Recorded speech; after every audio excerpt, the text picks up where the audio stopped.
জ্যেষ্ঠজনে গঢ়ি তোলা বিদ্যালয়খন ভাঙিব লগাত কান্দোনত ভাঙি পৰিছে চৰাঞ্চলৰ ৰাইজে।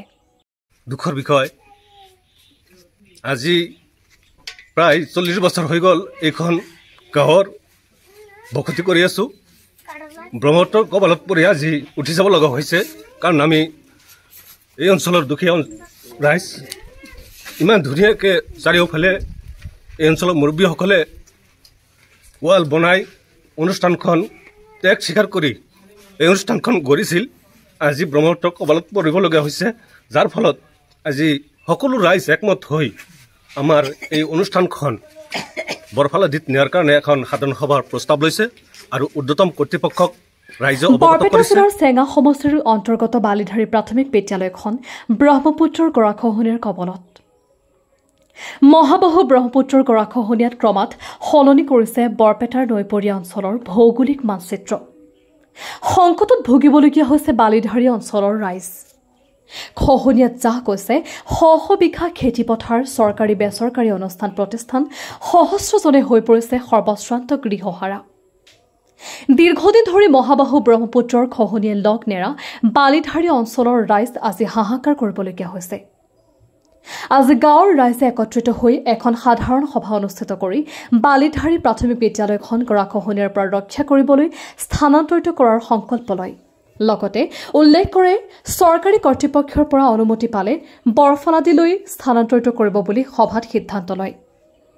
অঞ্চলৰ ৰাইজে ব্ৰহ্মপুত্ৰৰ গৰাখহনীয়াৰ স্থায়ী সমাধানৰ ব্যৱস্থা কৰাৰ বাবে আহ্বান জনায় ৰজাঘৰীয়াক। চেঙাৰ পৰা চহৰ চিকদাৰৰ ৰিপৰ্ট, NS24।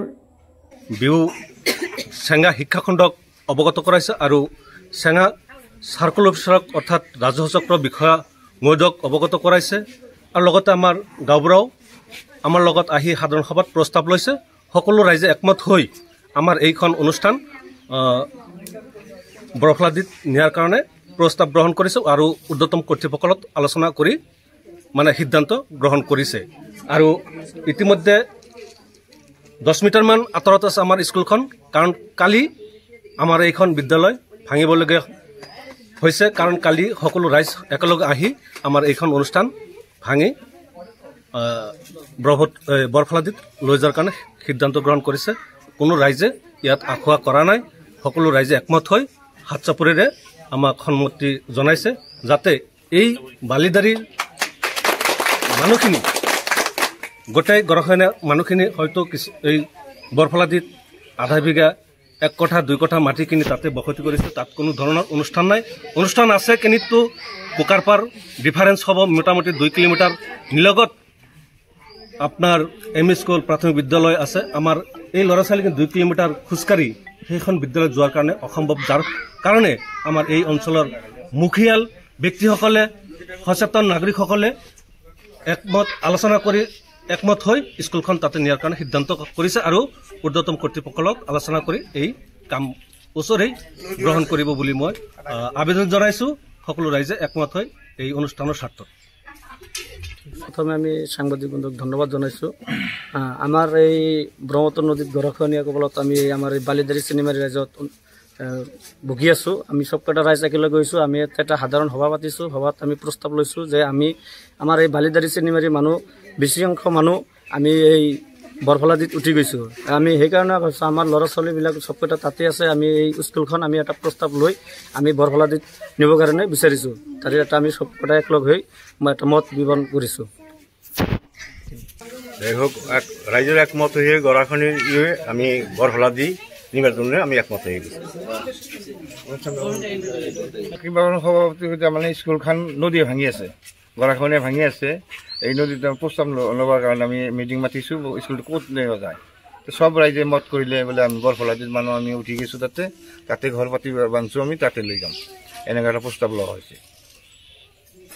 মুখ্যমন্ত্ৰী বিষয়া, আমাৰ এই গ্ৰাম বহুত দিনৰ পুৰণা গ্ৰাম, বহুত দিন আগৰ বহুত ৰক্ত তেজ হৈ কৰি স্কুলখন গৈছিলোঁ। স্কুলখন এতিয়া বিপদত পৰি নদীৰ গৰাখহনী ওপৰত নিৰ্ভৰ কৰি ভাঙি চুৰি বস্তি বাৰী স্কুল সকল ভাঙি গৈছে। এতিয়া স্কুলটো ভাঙা এনেকুৱা সময় হৈছে আধা ঘণ্টাৰ ভিতৰত ভাঙবা লগা হৈছে। এতিয়া ভাঙবাৰ পৰা নাই, কাৰণ চৰকাৰৰ অনুষ্ঠান, চৰকাৰৰ আমাৰ ৰাইজৰ হইল অনুদান। এই চৰকাৰৰ অনুদান মৰ্মে আমাৰ এই গ্ৰামৰ দুখীয়া ৰাইজৰ পৰা মতাগত লৈ ফেলে স্কুলটো মই ভাঙবাৰ সিদ্ধান্ত লৈছোঁ। আৰু চৰকাৰৰ ওচৰত আমাৰ কৰজোৰে মিনতি, আমাক এই দুখীয়া ৰাইজক এই কিবা যদি পাৰে অলপ সহায় অভিযোগ যদি কৰে, আমাৰ দুখীয়া ৰাইজকেইটা বাচি যাব।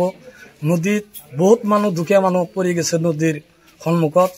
আৰু স্কুলটো আমাৰ এনেকুৱা সন্মুখত, তাৰমানে ৰাইজে চবকেইটা ৰাইজ ইয়াতে মাতি ফেলে আমি বৰফালাদিত নিম বুলি আশা কৰিছোঁ।